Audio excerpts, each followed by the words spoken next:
The Bible tells us that silence is golden, but my ears can still hear and my eyes can still see. The Bible also tells us to be swift to hear and slow to speak.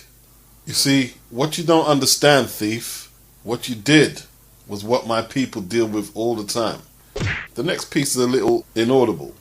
So in cheating them from providing that greatness into the world, is what I think he says. But it's a burden that we cut off, only to make us stronger.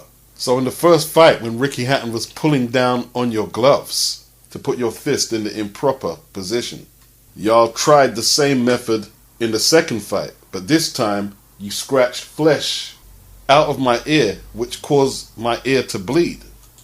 It's impossible for a new 10-ounce glove to bend and twist in.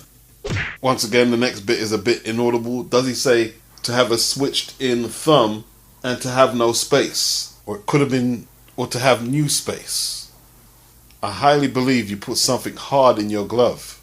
Something the size or the shape of an egg weight. That's the reason the side of my face swelled up in an egg wave form. And it left a dent in my face as well. But in the midst of it all, you still couldn't keep this king down. You would have had to kill me. In the end, it took a crab-in-a-bucket referee and a disloyal trainer to throw the towel in just to stop me. Proverbs the 6th, chapter 33rd says, excuses may be found from a thief who steals because he is starving. But if he is caught, he will have to pay back 7 times what he stole. Even if he has to sell everything in his house, that payback is coming. I want to start with the accusation of Kenny Bayless being a crab-in-a-bucket referee. Well, he didn't stop it.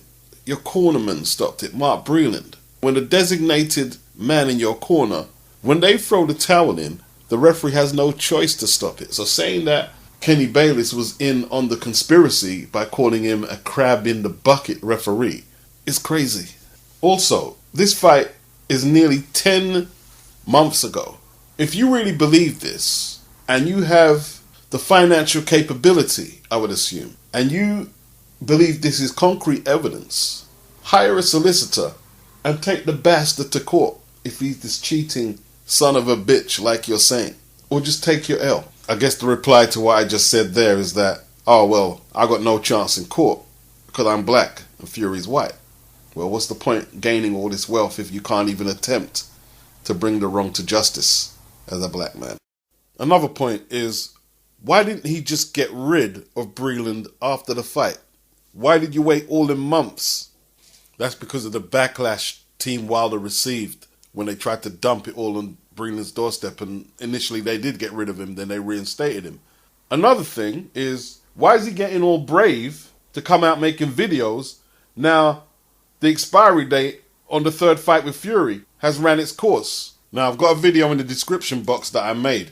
Go to, let's say, 1 minute 40, and you will hear me say, when the expiry date finally runs out and it's confirmed, Deontay Wilder is going to find his voice. And I told you he's going to pretend that he really wanted the fight when he's been silent until the expiry date ran out recently. And Tyson Fury basically is on the verge of naming a new opponent for December. Now listen to him. Wilder wants Fury to rethink his plans. Tyson Fury, it's time for you to be a man and honour your agreement. What is all this bullshit of you fighting Carlos Takam instead of me? You got to be kidding. When you are going through your darkest time, I told you that if you got yourself together, I would give you a title shot. Being a man of my word, I gave you the title shot. When that fight was a draw, I told you that I would give you a rematch. You know I was offered more money to fight Joshua than I was getting to fight you. Again, being a man of my word, I fought you like I said I would. In a rematch agreement, there was a rematch clause. Now it's time for you to be a man and honour your work instead of trying to weasel out of our agreement. Scared people run, but a scary man will break his contract. You coward ass bitch. Let me add to that. Wasn't he bragging that he doesn't need DAZN or Joshua, that he was getting more money with Showtime and with the setup he had? Now he's saying he was actually offered more money to fight Joshua. Here it is. His words on Boxing Scene. November the 20th, 2019. It's all in the description box. It's all there. If you want to quote the sources and check my sources. You see, Wilder's become very good at the theatrics, like his George Floyd speech, which I'm not saying was inappropriate or anything. It was appropriate for the mood of that time. But it's also the same like when he made the Instagram offer to Anthony Joshua for 50 million. Talking about, look, I've got the bag. When anyone with any sense knows full well this is not how you negotiate a big fight.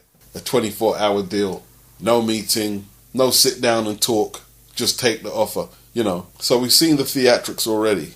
He's not saying Tyson Fury's name, because if he does, then it will really be a legal issue. Tyson Fury will almost be forced to defend himself in the courts. But in all truth, I didn't see nothing that some YouTubers ain't been showing us for the last few months who support Deontay Wilder. So I'm not impressed because it's coming out of Wilder's mouth. Not at all. I'm not going to go into it too much, but lastly, he's pulling up evidence of Fury cheating with Ricky Hatton from the first fight. But how come this didn't become relevant after he lost the second?